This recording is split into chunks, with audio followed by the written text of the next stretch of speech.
Guys, कैसे हैं आप सब लोग। आई होप सभी लोग अच्छे होंगे।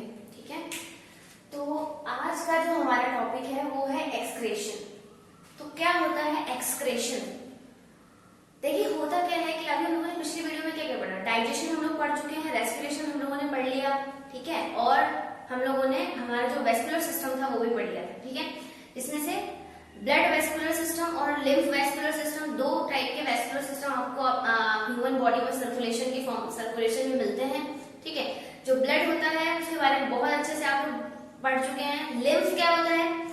देखिए, जो लिम्फ होता है वो एक एक्स्ट्रा सेलुलर फ्लूइड है। ठीक है, मींस जो सेल्स होती हैं, सेल्स के बीच बीच में स्पेसेस होते हैं और उन स्पेस में क्या होता है, कुछ लिक्विड फ्लूइड भरा होता है। ठीक है, उसी फ्लूइड को हम लोग बोल देते हैं, सेल के बाहर प्रेजेंट है इसलिए बोल देते हैं उसको एक्स्ट्रा सेलुलर फ्लूइड। ठीक है, ये भी इसका नेचर भी प्लाज्मा की तरह होता है, लेकिन इसमें क्या होता है, जो प्लाज्मा होता है उसमें क्लॉटिंग फैक्टर भी प्रेजेंट होता है। ठीक है, लिम्फ में कुछ प्रोटीन्स, कुछ हार्मोन्स, ठीक है, ये सारी चीजें प्रेजेंट होती हैं।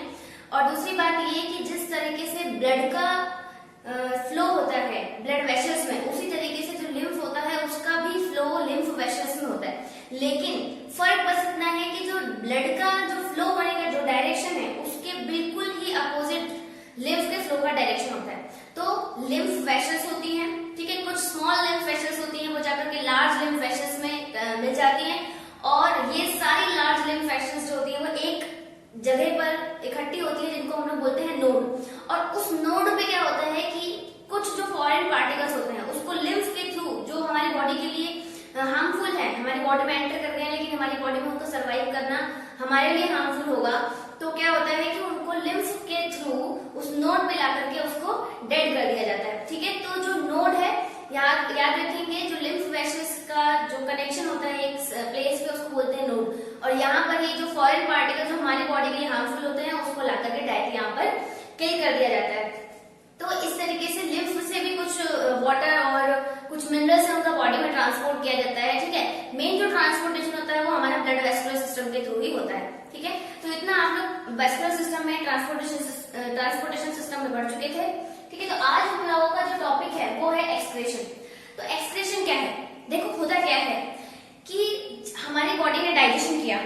डाइजेशन जानते हैं आप लोग, बायोमोलिक्यूल्स का होता है। बायोमोलिक्यूल्स में आप लोगों ने कार्बोहाइड्रेट, प्रोटीन और फैट, तीनों का ही डाइजेशन बहुत अच्छे से पढ़ा है। ठीक है, तो जो हमारी बॉडी में जो सबसे ज्यादा जो हार्मफुल होता है वो होते हैं नाइट्रोजनस वेस्ट, जो कि प्रोटीन के डाइजेशन के बाद बचते हैं। ठीक है, ऐसा नहीं होता कि प्रोटीन का जो है सारा पार्ट जो है सब कुछ डाइजेस्ट हो जाए, कुछ भी ना बचे वेस्ट फॉर्म में, ऐसा नहीं हो सकता।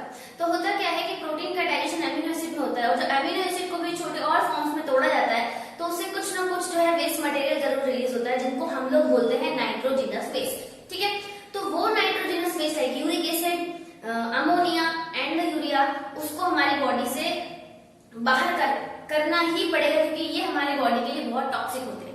ठीक है, तो यही जो प्रोसेस होती है कि removal of the waste, toxic waste from the body of an organism is known as excretion. ठीक है, तो लिख सकते हैं हम लोग यहां पर removal of toxic waste from the body of an organism is known as excretion. ठीक, अब देखिए कितने ही ऑर्गेनिज्म हमारी अर्थ में प्रेजेंट है, आप लोग जानते हैं। डाइवर्सिटी में 9th में आप लोगों ने पढ़ा भी था कि लोअर ऑर्गेनिज्म और हायर वर्टिब्रेट्स, लोअर वर्टिब्रेट्स, ठीक है, और जो लोअर ऑर्गेनिज्म होते हैं नॉन वर्टिब्रेट्स, उसमें भी तो एक्सक्रीशन होना है ना। तो कुछ ऑर्गेनिजम्स के एक्सक्रीटरी ऑर्गन के बारे में हम लोग अभी देखेंगे। अगर हम लोग कुछ unicellular organism such as amoeba, unicellular organism like amoeba, इसकी अगर हम अमीबा, पैरामेशियम, इसके अगर एक्सक्रीटरी सिस्टम की बात करें तो इनके पास कोई पर्टिकुलर एक्सक्रीटरी सिस्टम नहीं होता। इनके पास नो पर्टिकुलर एक्सक्रीटरी सिस्टम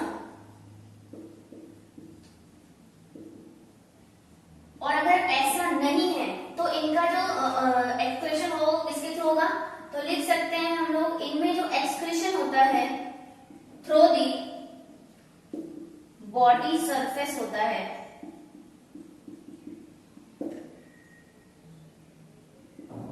ठीक है, तो अमीबा में जो एक्सक्रीशन होता है सो द बॉडी सरफेस ही होता है। इसमें डाइजेशन जो एंगल्फिंग होती है वो भी बॉडी सरफेस के थ्रू होती है। सीडोपोडिया बना के आप लोगों ने बहुत अच्छे से उसका न्यूट्रिशन पढ़ा हुआ है। ठीक है, तो वो मोस्ट ऑफ द प्रोसेस होती है वो सारी बॉडी सरफेस के थ्रू ही, और एक्सक्रीशन भी बॉडी सरफेस के थ्रू ही यहाँ पर कंप्लीट होती है। अभी देखिए नेक्स्ट, अगर हम लोग लोअर ऑर्गेनिजम्स की बात करें या लोअर ऑर्गेनिजम्स, लोअर ऑर्गेनिजम्स आप लोग जानते हैं जो नॉन वर्टिब्रेट्स होते हैं। ठीक है, लाइक अगर हम बात करें प्लेटीहेल्मिन्थीज की,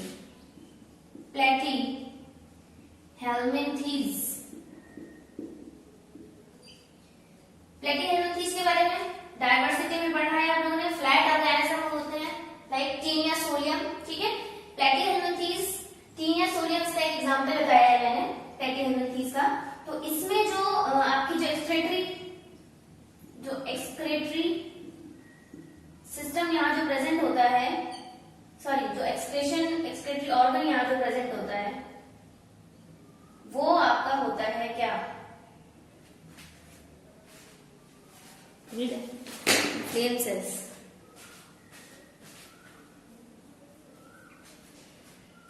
इसमें जो आपका एक्सक्रेटरी ऑर्गन प्रेजेंट होता है, एक्सक्रेटरी ऑर्गन जो प्रेजेंट होता है वो होता है फ्लेम सेल्स। फ्लेम सेल्स इसकी एक्सक्रेटरी ऑर्गन है। ठीक है, दूसरा अगर हम ऑर्थोपॉड्स की बात करें, अच्छा ऑर्थोपॉड्स से पहले एनिलीड आते हैं, उनकी बात करते हैं। एनिलीड्स, एनिलीड्स में कौन आता है आपके अर्थवर्म्स, अर्थवर्म्स। इनका जो एक्सक्रेटरी ऑर्गन होता है वो होता है नेफ्रीडिया। ये सारे एक्सक्रेटरी ऑर्गन लिख दी हूं मैं। ठीक है, नेफ्रीडिया। अगर हम बात करें ऑर्थोपॉड्स की, ऑर्थोपॉड्स या ऑर्थोपोडा फाइलम, ऑर्थोपोडा के फाइलम में जितने भी ऑर्गेनिज्म है उनको हम लोग ऑर्थोपॉड बोल देते हैं। ठीक है, लाइक इंसेक्ट्स, कॉकरोचेस, जो भी आपका मॉस्किटोज। ठीक है, ये सारे इंसेक्ट्स जो है आपके ऑर्थोपॉड्स में ही आते हैं। इनका बहुत याद रखिएगा, इंपॉर्टेंट है।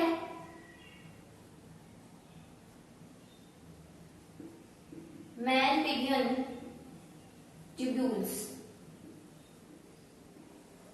मैलपिगियन ट्यूब्यूल्स।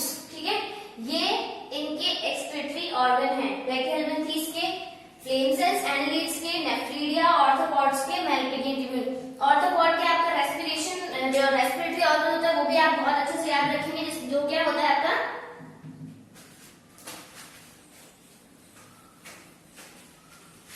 Tracheal system. ठीक है, ऑर्थोपॉड में ट्रैकियल सिस्टम होता है रेस्पिरेशन के लिए। ठीक है, ये बात याद रखेंगे। अगर क्रस्टेशियंस की देखें, क्रस्टेशियंस लाइक प्रॉन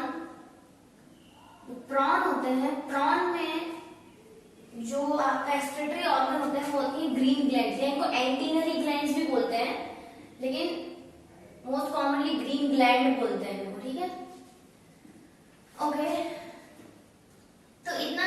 हाँ, और अगर वर्टिब्रेट्स की बात करें हम लोग, और जो अदर वर्टिब्रेट्स हैं इनमें जो एक्सक्रेटरी ऑर्गन होता है वो होता है किडनी। ठीक है, हमारी बॉडी में किडनी ही होता है। अगर हम लोग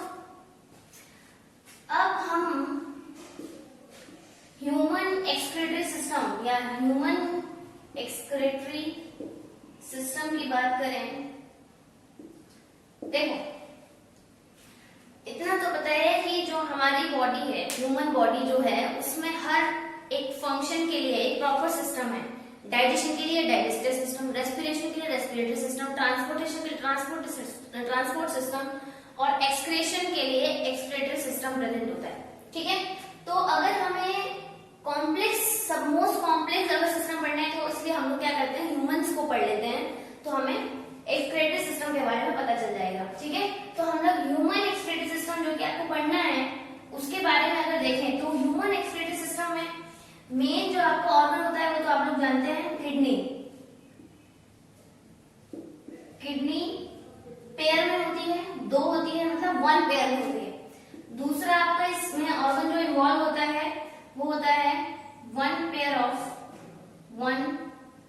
पेयर ऑफ यूरेटर्स, और आपका होता है नेक्स्ट यूरिनरी ब्लैडर, और चौथा आपका होता है यूरेथ्रा। ये 4 मिलके बनाते हैं ह्यूमन एक्सक्रीटरी सिस्टम, ठीक है, जिसमें जो मेन जो एक्सक्रीटरी सिस्टम ऑर्गन है वो है आपका किडनी, बाकी ये तीनों जो है आपके हेल्पिंग ऑर्गन्स हैं, ठीक है। Kidney, ureters, urinary bladder and urethra मिलके एक्सक्रीटरी सिस्टम बनाते हैं। अब अगर हम लोग पहले किडनी की बात करें, केवल किडनी के बारे में अगर पढ़े,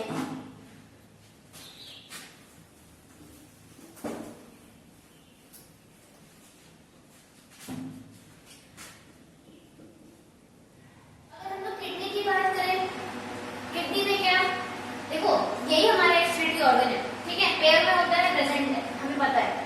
तो किडनी की अगर लोकेशन बात करें कि लोकेशन इसकी कहाँ होती है, तो इसकी लोकेशन होगी एब्डोमेन रीजन, ठीक है, जो हमारी बॉडी का जो एब्डोमेन वाला रीजन होता है वहां पर ये प्रेजेंट होती है, ओके। और देखिए दूसरा क्या, अगर हम लोग देखें कि एक्चुअल में ये अगर एक एक्सिस माने, हमारी जो बैकबोन होती है वो उसको अगर एक्सिस माने, तो जो हमारी किडनी होती है वो एक लेफ्ट में और एक राइट में प्रेजेंट होती है, अगर हम लोग बैकबोन को एक्सिस माने तो, ठीक है, एब्डोमिनल रीजन वाले में प्रेजेंट होती है। लेकिन अगर हम लोग बैकबोन को एक्सिस मानते हैं तो उसके एक के लेफ्ट में और एक राइट में प्रेजेंट होती है। तो लिख सकते हैं कि one on either side of backbone, ठीक है, आइदर लेफ्ट और राइट दोनों तरफ प्रेजेंट होती है, ठीक है, तो बैकबोन के साइड में प्रेजेंट होती है। अगर इसका शेप की बात करें, शेप, तो इसका शेप कैसा होता है, बीन शेप इसका शेप होता है, बीन शेप, ठीक है।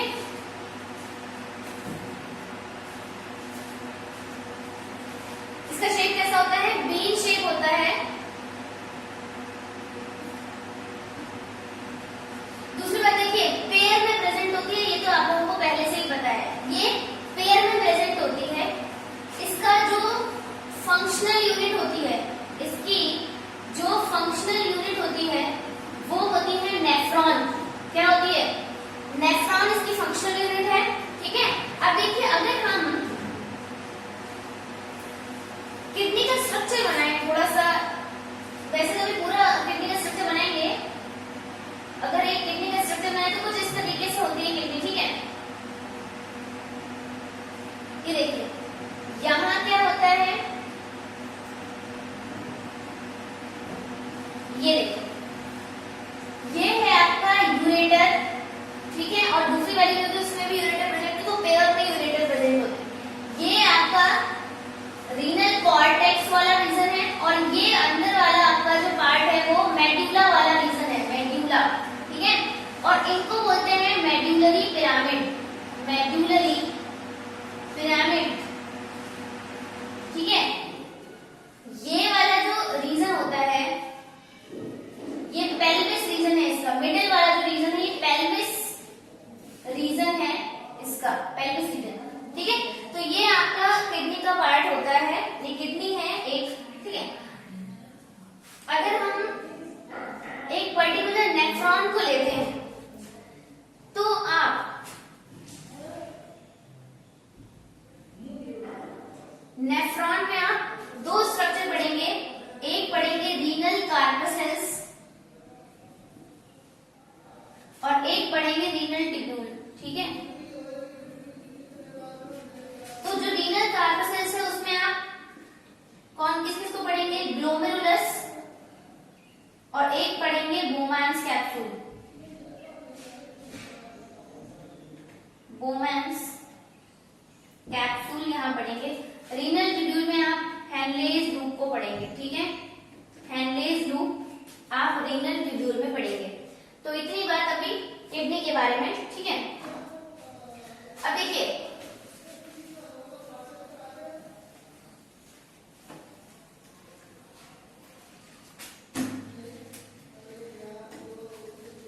अगर एक नेफ्रॉन का स्ट्रक्चर बनाए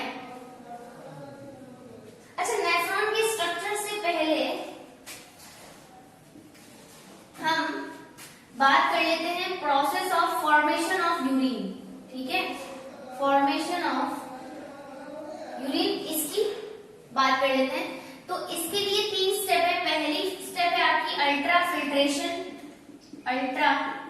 फिल्ट्रेशन, दूसरा रीएब्जॉर्प्शन और तीसरा ट्यूबुलर सिक्रीशन। ठीक है,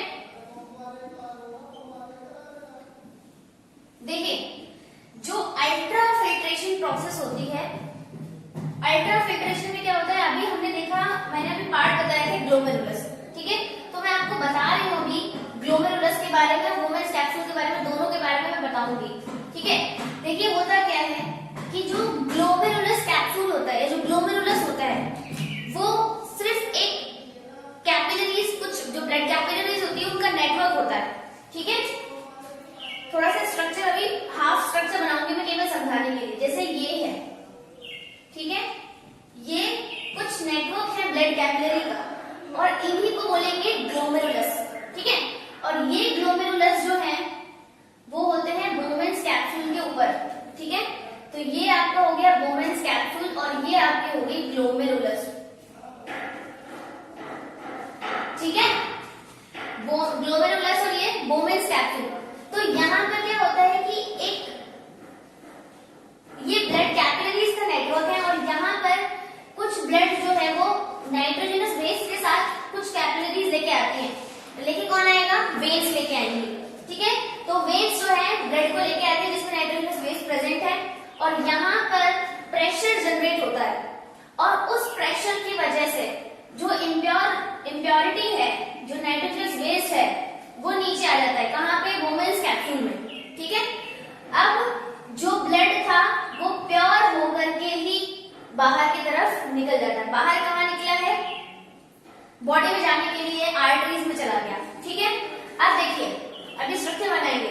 अब ये जो मैटर यहाँ आया है इसको बोलते हैं ग्लोमेरुलस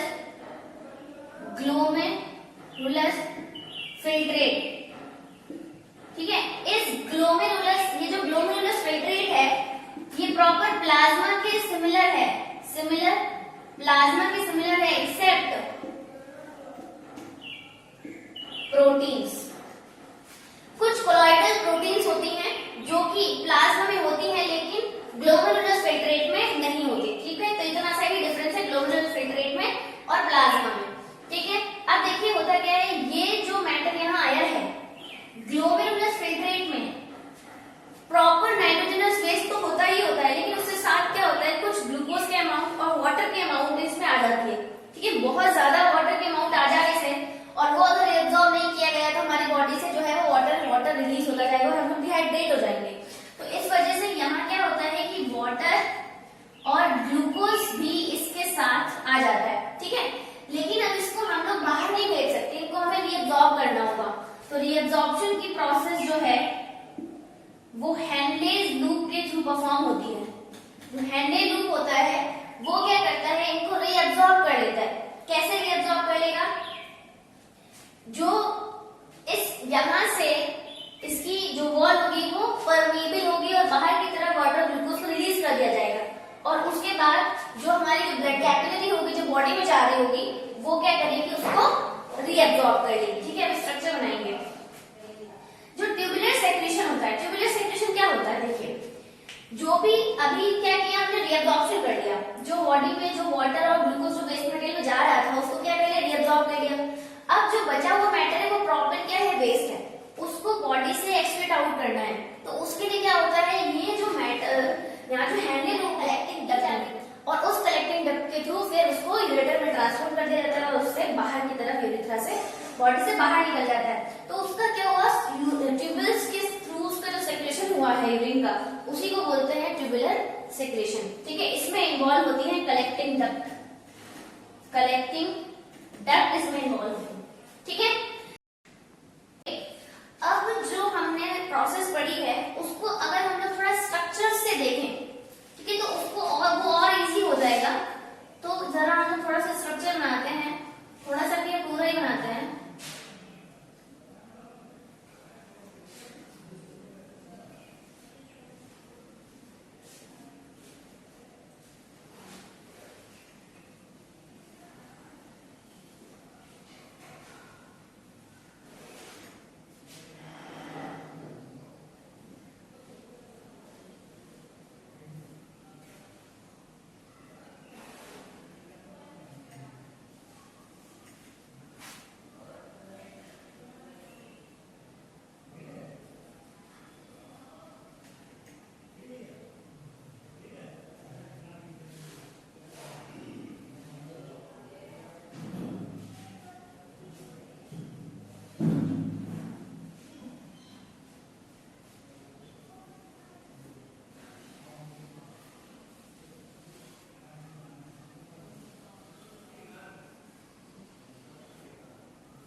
स्ट्रक्चर है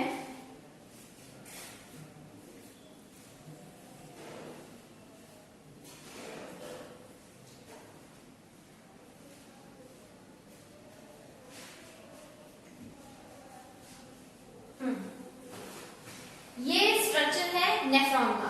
अब देखिए, अगर इसकी नेमिंग कर रहे हैं हम लोग, इसी से हम लोग प्रोसेस भी समझ लेंगे। देखिए हुआ क्या है कि ब्लड, जो इम्प्योर ब्लड है, उस ब्लड को लेके आना है। इम्प्योर इन सेंस कि उसमें नाइट्रोजनस बेस प्रेजेंट होंगे, ठीक है। तो जो ब्लड को, इम्प्योर ब्लड को लेके आते हैं, आप लोग जानते हैं वेन्स, ठीक है। वेना कावा होंगी, वेन्स होंगी, वो ब्लड को लेके आएंगी और यहाँ पर भी वही इन्वॉल्व होंगे। ऐसा नहीं कि हार्ट में कुछ और यहाँ कुछ और, नहीं। जो इम्प्योर ब्लड को लेके आएंगी वो हमेशा ही वेन्स होंगी, एक्सेप्ट पल्मोनरी आर्टरीज, ठीक है, पल्मोनरी वेन्स, ठीक है। इसको बोलते हैं एफरेंट आर्टरियोल या एफरेंट कैपिलरीज होती है, ठीक है। और यहाँ जो होगा, जाने वाली जो ब्लड को लेके जाएगी, वो होगी इफरेंट आर्टरियोल्स, ठीक है। आर्टरियोल्स हम लोग, आप लोग आर्टरी से उसको कनेक्ट मत करने लग जाना। तो एफरेंट जो होगी वो होंगी वेन्स, और जो इफरेंट होगी वो होंगी आर्टरीज, ठीक है। तो ये जो नेटवर्क दिख रहा है यहाँ पे, ये होगा ग्लोमेरुलस। क्या है glomerulus? Nothing but a group of capillary और network of capillary in which pressure, type of pressure generate, ठीक है। तो यहाँ जो प्रेशर जनरेट हुआ है, उस प्रेशर के थ्रू ही ये जो नाइट्रोजनस वेस्ट होगा वो बॉडी, जो ग्लोमेरुलस है, ब्लड कैपिलरीज है, ब्लड कैपिलरी से बोमेन्स कैप्सूल में एंटर कर जाएगा। कहाँ एंटर करेगा? बोमेन्स कैप्सूल में एंटर कर जाएगा, ठीक है। और जैसे ही यहाँ पर आया, आप लोग जानते हैं इसको बोलते हैं ग्लोमेरुलर फिल्ट्रेट, ठीक है। यहाँ पर ग्लूकोज और वाटर की अमाउंट बहुत ज्यादा होगी, ग्लूकोज की अमाउंट कम होगी। तो होगा क्या कि देखो, और ये जो स्ट्रक्चर दिख रहा है बोमेन्स कैप्सूल के बाद का जो स्ट्रक्चर स्टार्ट होता है वो होता है हेनले लूप का। हेनलेज लूप का स्ट्रक्चर होता है, ठीक है। अब देखिए, ये वाला जो हेनले लूप का पार्ट है, इसको बोलते हैं पीसीटी। पीसीटी मतलब proximal convoluted tubule, proximal convoluted tubule. और इसका ये वाला जो पोर्शन है, इसको बोलते हैं DCT. DCT means distal convoluted tubule, ठीक है। और अच्छे से याद करने के लिए थोड़ा सा ट्रिक लगा सकते हैं। पीसी पास, जो बोमेन्स कैप्सूल के पास में है, पीसीटी, और जो बोमेन्स कैप्सूल से दूर है वो डीसीटी, ठीक है। अब देखिए, बहुत ध्यान से देखिए, ये जो है यहाँ पर एंटर करेगा कौन? Glomerular filtrate. जो ग्लोमेरुलर फिल्ट्रेट होगा वो एंटर करेगा हेनलेज लूप में। और जैसे ही फ्लो हो रहा होगा, इस टाइम पे जो वाटर होगा वो maximum amount of water PCT से बाहर की तरफ रिलीज हो जाएगा और एंटर हो जाएगा किसमें? ब्लड वेसल्स में। ये जो ब्लड वेसल है देखो, इसमें एंटर हो गई। अभी थोड़ा सा समझ बता रहा है, क्लियर रखिए दिमाग को। अब थोड़ा सा गौर करिए कि ये यहां जाएगा ग्लोमेरुलर फिल्ट्रेट और यहाँ की तरफ मूव करेगा और ये कलेक्टिंग डक्ट मिल जाएगा। यहाँ से जो ब्लड इम्प्योर आया था वो प्योर ब्लड वाली कैपिलरी, जो प्योर ब्लड वाली आर्टरी होगी, ये ब्लड को लेकर के बॉडी में चली जाएगी, ठीक है। ये दोनों अलग अलग चल रही है, ये कोई कनेक्शन नहीं। देखो, कनेक्शन होता तो मैं इसको यहां से काट देती। ये बंद है, ये इसके पीछे इसकी तरफ से ये जो ज्वाइंटेशन हुआ है, ये इसके बैक साइड से हुआ है, सामने से नहीं हुआ। और ये ज्वाइंटेशन हुआ क्यों है? एक्चुअली होता क्या है कि कुछ न्यूट्रिएंट्स बैलेंस करने के लिए, जैसे मान लो यहाँ पर ये ज्यादा हो गया तो यहाँ पर कम हो गया, तो क्या होगा? बैलेंसिंग नहीं बन पाएगी, तो फ्लो नहीं हो पाएगा, ठीक है। इस वजह से क्या होगा कि ग्रेडियंट बनाने के लिए, मान लो यहाँ यूरिया ज्यादा है, यहाँ यूरिया कम है, फ्लो नहीं हो पाएगा पैसिवली, तो क्या होगा कि यहाँ से यूरिया आएगा और यहाँ की तरफ आ जाएगा, तो फिर आराम से फ्लो बन जाएगा। बस इस वजह से कुछ अमाउंट ऑफ यहाँ से एंटर की तरफ कर जाते हैं, बस यही कारण होता है इनको ज्वाइंट होने का, ठीक है। और दूसरी बात सुनिए, ये जो ग्लोमेरुलर फिल्ट्रेट नीचे आया है फिल्ट्रेशन होके, ये पैसिव प्रोसेस है, बिल्कुल पैसिव प्रोसेस है, इसमें कोई एनर्जी यूज नहीं होती। ये बात आप लोग बहुत अच्छे से याद रखें, चाहो तो नोट ग्लोमेरुलस फिल्ट्रेट यहाँ की तरफ आया है, मोस्ट ऑफ वाटर यहाँ से रिलीज हो गया है, जिसको एब्जॉर्ब कर दिया गया है, रीअब्जॉर्ब कर दिया गया है ये ब्लड कैपिलरी के थ्रू, ठीक है, इसके थ्रू इसको एब्जॉर्ब कर लिया गया। अब क्योंकि हमें वाटर टीसीटी के थ्रू वाटर जो है बाहर की तरफ रिलीज कर दिया गया।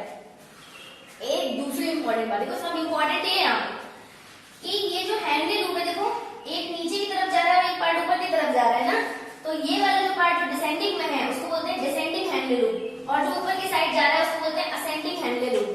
तो जो डिसेंडिंग हैंडली लूप होता है वो इम्परमेबल होता है मिनरल्स के लिए और परमेबल होता है वाटर के लिए, और ये जो असेंडिंग हैंडली लूप है ये इम्परमेबल होता है वाटर के लिए और परमेबल होता है मिनरल्स के लिए। ये बात आप लोग अच्छे से याद करेंगे, ठीक है। अब क्या होगा, फ्लो होगा, मोस्ट ऑफ वाटर और ग्लूकोज को यहाँ पर एब्जॉर्ब कर लिया जाएगा, कुछ न्यूट्रिएंट्स होंगे वहां पर, जैसे मान लो सोडियम वगैरह बचे हुए हैं तो सोडियम वगैरह को भी यहाँ पर एब्जॉर्ब कर लिया जाएगा, कैपिलरीज में एंटर करा दिया जाएगा, ठीक है। तो ये हो गए मिनरल्स, कुछ इलेक्ट्रोलाइट्स, ठीक है। इलेक्ट्रोलाइट्स के लिए ये परमेबल होता है और यहाँ पर इलेक्ट्रोलाइट्स के लिए इम्परमेबल होता है, ठीक है। मिनरल्स और इलेक्ट्रोलाइट्स याद रखेंगे इसको। अब देखिए बचा कुचा जो थोड़ा बहुत वाटर होता है वो डीसीटी के थ्रू बाहर निकल जाता है, ठीक है। बचा हुआ जो थोड़ा बहुत वाटर बचा होगा वो डीसीटी के थ्रू प्रॉपर बाहर निकल जाता है और केवल वेस्ट मटेरियल कुछ अमाउंट ऑफ वाटर जो है वो कलेक्टिंग डक्ट को दे दिया जाता है और कलेक्टिंग डक्ट बॉडी से उसको एक्टिवेट आउट करवा देती है, ठीक है, थ्रू द यूरेथ्रा। अब देखिए जो प्योर होने वाला जो ब्लड था उस ब्लड को हमें क्या करना है, ये ब्लड कैपिलरी को दे दिया है और रीअब्जॉर्प्शन भी कर लिया, बचा हुआ जो ग्लूकोज और वाटर था उसको भी रीअब्जॉर्ब करके अब ये ब्लड जो है वो ब्लड कैपिलरी बॉडी के अंदर चली जाएगी।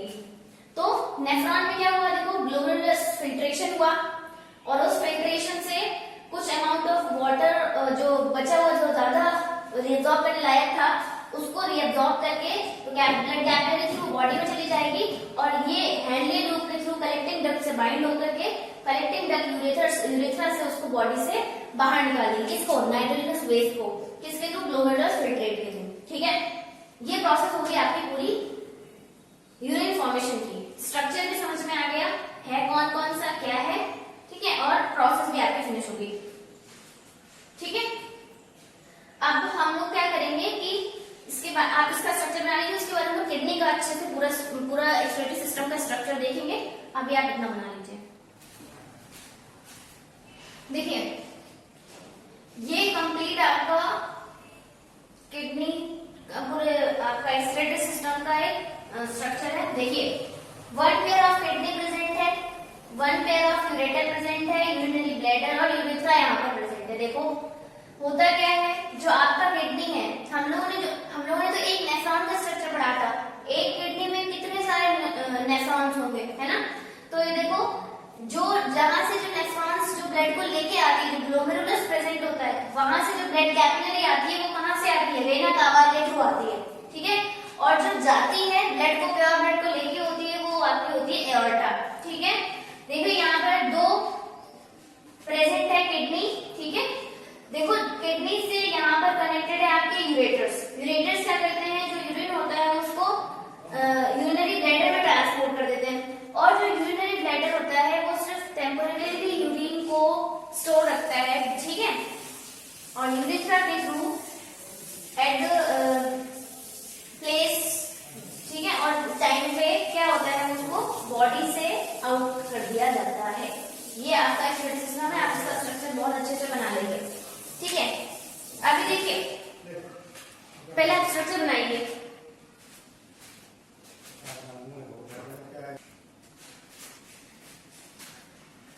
अब देखिए एक वर्ड है मिक्सचरेशन। मिक्सचरेशन क्या होता है, अगर कहीं भी मिक्सचरेशन के बारे में पूछा जाए तो बस इतना ही याद रखेंगे कि जो जब आपका यूरिनरी ब्लैडर यूरिन से पूरा फिलअप हो जाता है तो ये क्या होता है, बाहर की तरफ प्रेशर लगाता है। इसकी वॉल जो है, मतलब जो यूरिन है वो फुल है, वो बाहर की तरफ प्रेशर लगाएगा और बाहर की तरफ प्रेशर लगाने से यूरेथ्रा में क्या होता है, स्फिंक्टर्स होते हैं वो ओपन हो जाते हैं और वो जो आपका यूरिन होता है वो बॉडी से बाहर निकाल दिया जाता है, ठीक है। तो ये तभी होगा जब पर्सन, जब ये यूरिनरी ब्लैडर जो है वो यूरिन से पूरा फिलअप मेच्योरेशन के प्रोसेस इतना ही है कि पर्सन के अपने सुटेबल टाइम और सुटेबल प्लेस पे, ठीक है, बॉडी से यूरिन को बाहर निकालने की जो प्रोसेस होती है उसी को बोलते हैं हम लोग मेच्योरेशन, ठीक है। और मैंने अभी बोला था कि जो डिफरेंट डिफरेंट ऑर्गेनिज्म होते हैं उनमें different different nitrogenous base present होते हैं। लाइक अगर हम लोग बात करें, कुछ ऑर्गेनिज्म होते हैं जो यूरिक एसिड का सेक्रेशन करते हैं, तो उन ऑर्गेनिज्म को बोलते हैं यूरिकोटैलिक, और वो जो अमोनिया का